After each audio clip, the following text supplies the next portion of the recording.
نبی کریم صلی اللہ علیہ وسلم کے دو جو مشہور نواسے ہیں امام حسن اور امام حسین رضی اللہ تعالیٰ عنہ، میں نے یہاں پر مشہور کا لفظ اس لیے بولا کہ نبی کریم رب الرحیم صلی اللہ علیہ وسلم کی اور بھی شہزادیاں ہیں، حضرت سیدتنا زینب، حضرت سیدتنا ام کلثوم، حضرت سیدتنا رقیہ رضی اللہ تعالیٰ عنہم اجمعین، یہ تمام نبی علیہ السلام کی شہزادیاں ہیں، ان کی بھی آگے بلاتے ہیں، یعنی کہ نبی کریم صلی اللہ علیہ وسلم کے تقریباً 5 سے 6 نواسے ہیں۔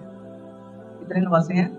5 سے 6 نواسے ہیں، ان میں سے زیادہ مشہور ہیں امام حسن ہیں اور امام حسین۔ امام حسن رضی اللہ تعالیٰ عنہ یہ بڑے شہزادے ہیں اور امام حسین رضی اللہ تعالیٰ عنہ یہ چھوٹے شہزادے ہیں۔ امام حسن رضی اللہ تعالیٰ عنہ آپ کی کنیت ابو محمد ہے اور آپ کا نام بھی نبی کریم رؤوف الرحیم صلی اللہ علیہ وسلم نے رکھا، اور آپ کا لقب ہے سید۔ نبی علیہ السلام نے فرمایا کہ یہ جو میرا بیٹا حسن ہے یہ سید ہے، یہ سردار ہے، یہ آنے والے دور میں دو مسلمان گروہوں کی آپس میں کیا کروائے گا؟ صلح کروائے گا۔ امام حسن رضی اللہ تعالیٰ عنہ 15 رمضان شریف کو مدینہ منورہ کے اندر 3 ہجری کو پیدا ہوتے ہیں، اور امام حسین رضی اللہ تعالیٰ عنہ 5 شعبان المعظم 4 ہجری کو مدینہ شریف کے اندر پیدا ہوتے ہیں۔ یہ دونوں نواسے نبی کریم صلی اللہ علیہ وسلم کے بڑے ہی پیارے ہیں۔